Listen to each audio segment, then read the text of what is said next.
Owing your life to Christ can be very hard, and being a Christian can be very hard because there's certain things that you can't do. There's certain people you can't hang out with anymore, and there's laws that you have to follow now. And it's hard, and it's especially whenever you're experiencing spiritual warfare, because whenever you walk the walk with Christ, you're going to be tested by the enemy lots of times. You're going to have lots of temptations. Your flesh is going to crave the things that basically brought you down and brought you further away from Christ. So in those times, we have to stay strong. In those times of temptation from the devil, we have to have our faith high, okay? Because I'll be vulnerable with you guys. I've been going through lots of spiritual warfare. My life has been changing drastically, and I haven't really understand it. Like, I'm going through a breakup. God basically has me in isolation. I'm alone, but I'm getting to know him more. I'm getting to seek him more. And also maybe that's for the greater purpose he has for me.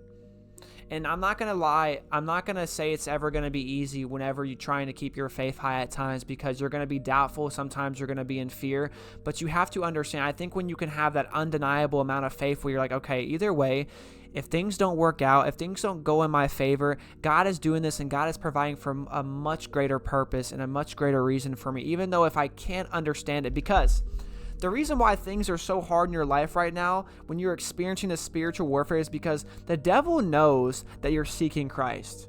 So he's going to do everything in his power to pull you back to your fleshly desires and the things that basically broke you down in the past. But as Christians, we have to stay strong, and we cannot go back to our old ways, because you know where that led you. It led you down a path of emptiness, of sorrow, of regret, and madness, all of these things. So you have to remember, whenever the devil is trying to basically pull you back to your old ways, remember where you were when you were doing those things. Remember the times and the place where you didn't want to be alive, or you didn't even know where to go. You didn't want to keep searching for the light. So understand this: when you feel like giving up, or when you feel like going back to the enemy in your own ways, you're going to understand that you're never going to be happy. And all the love that you were looking for was within Christ. It was within Christ.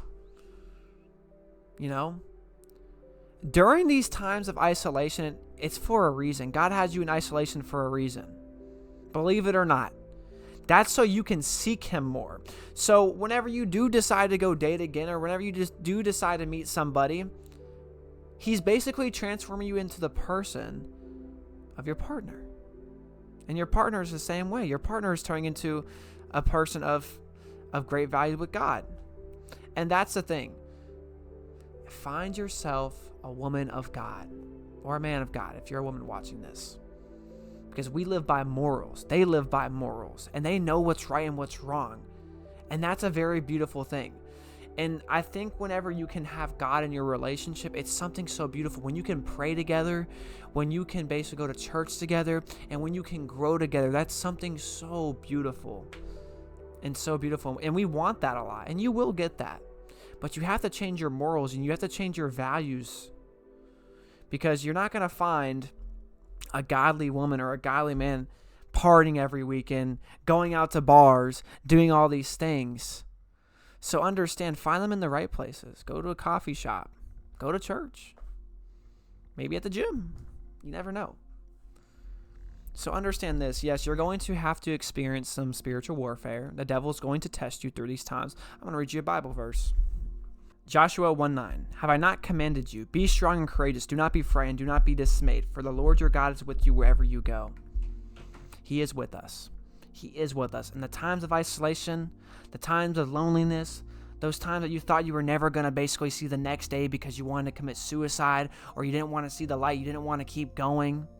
That time where you were on the bathroom floor, y'all drugged out, all drunk and scared, and asking God, please just give me one more chance because I won't mess this up.